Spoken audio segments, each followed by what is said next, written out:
world had grown too quiet for Ensabaner. In the distant sands of Egypt, buried beneath the ruins of his ancient temple, Apocalypse stirred from slumber.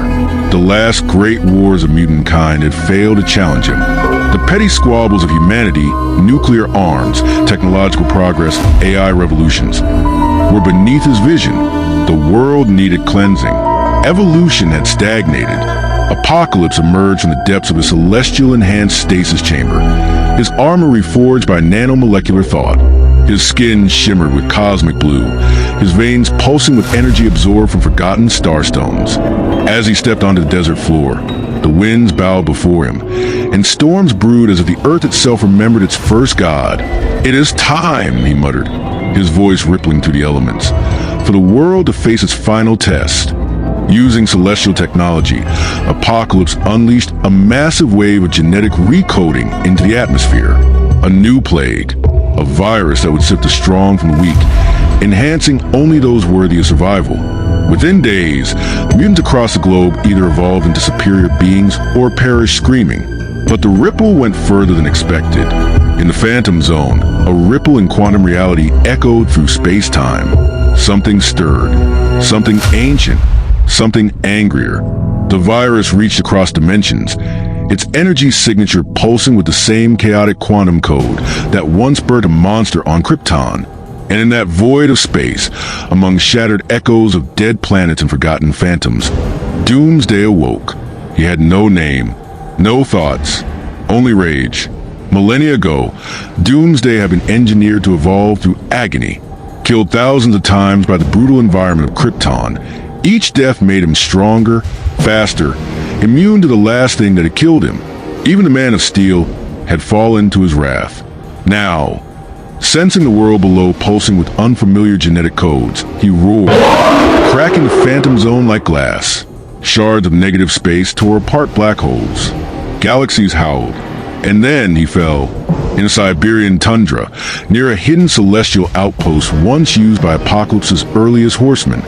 The sky tore open, thunder cracked, space folded like paper. From a rift of nightmare and gravity, Doomsday crashed into Earth like an extinction-level meteor. The ground ruptured for miles. Cities hundreds of miles away felt the quake. He stood, taller, meaner, covered in jagged white bone protrusions. His red eyes burned with untamed fury. The Earth screamed. Apocalypse stood within his floating pyramid of ascension, watching the impact through a projection laced with temporal echoes. A smile curved his lips. Interesting. He could feel it, the raw evolutionary anomaly. A being not bound by mortality or reason. A being that had transcended survival into something greater. Inevitable destruction. He hadn't summoned it, but perhaps fate had delivered his greatest test yet. "So, you are what the universe sent to challenge my supremacy," he said, stepping from his throne. His armor shifted, wrapping around him with the hiss of living metal. The glyphs on his arms flared to life, reading evolutionary patterns in real time. Good. Doomsday rampaged across the Russian wilderness, obliterating bunkers, ripping through steel like silk. He had no goal. He didn't need one. Everything in his path died. Nuclear strikes didn't work. Mutant forces were slaughtered. The world governments scrambled. Eswari attempted to contain the threat. Wakandan satellites picked up the trajectory of his destruction, but nothing stopped him. In the ruins of Moscow, Apocalypse arrived, descending like a black god, wrapped in pillars of darkened light. Around him, the atmosphere changed. Time bent slightly. Matter warped. Doomsday turned. Two monsters locked eyes. For the first time in centuries, Apocalypse felt anticipation. He studied Doomsday instantly. The constantly shifting bone, the regenerative matrix, the unpredictable evolution. "You are the perfect creature of destruction. I am the god of evolution." No words were exchanged. Doomsday lunged. Apocalypse raised a hand, pausing time within a 20-meter radius. But Doomsday's arm still moved, slowly, shattering the temporal field. A warning. This would be no ordinary battle. Apocalypse leaped backward, slamming into a molecular transfiguration. His arms shifted into plasma cannons, firing celestial charge blasts. Doomsday took the hit head-on, flew back through 5 buildings, and got up, smiling. The skies darkened. The wind howled. War was inevitable. Elsewhere, hidden forces took notice. Kong the Conqueror, from the edge of time, watched with mild interest. Lex Luthor raised an eyebrow. Mr. Sinister took notes. Even Galactus, in his slumber, stirred. The convergence of destruction and domination had begun, and it would not end without breaking the Earth itself. The sky split as Apocalypse and Doomsday clashed. The first blow was seismic. Apocalypse's molecular-enhanced fist met Doomsday's bone-covered knuckles with a blast that flattened what remained of Moscow. In a flash of white, buildings disintegrated. Air caught fire. For a moment, both titans froze, the force of impact creating a vacuum around them. Then chaos erupted. Apocalypse wasted no time. He extended his limbs, transforming his arms into steel tendrils laced with antimatter blades. They wrapped around Doomsday like coils of doom, surging with destructive energy, designed to unmake atoms at the subatomic level. But Doomsday roared. His bony protrusions expanded, snapping the tendrils and shredding the energy blades as though they were paper. In a single leap, he tackled Apocalypse through a mountain range. The ground split from within the crater. Apocalypse emerged, armor cracked but undeterred. With a wave of his hand, he telekinetically lifted an entire mountain and hurled it at Doomsday, who punched through it mid-air, the force creating a second sunburst in the sky. As the debris rained down, Apocalypse activated a celestial protocol. His body glowed with golden glyphs.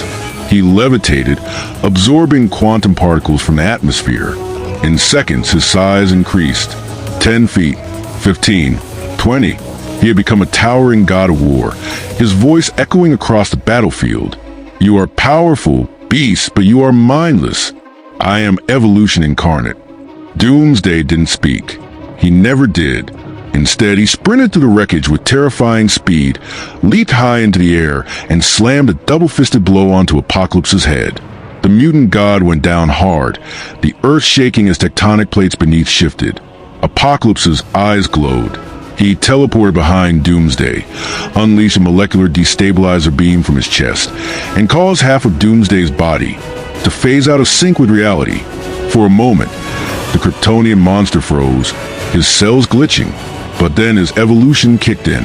His body adapted. The beam became ineffective. He regenerated, faster than Apocalypse could recalibrate, and lunged again. He punched Apocalypse with such force it broke the sound barrier in reverse, pulling the air into a vacuum implosion. Apocalypse coughed dark ichor, his internal organs struggling to stabilize. Still, he wasn't done. He triggered his god form, tapping directly into celestial energy. Time slowed again. Reality warped.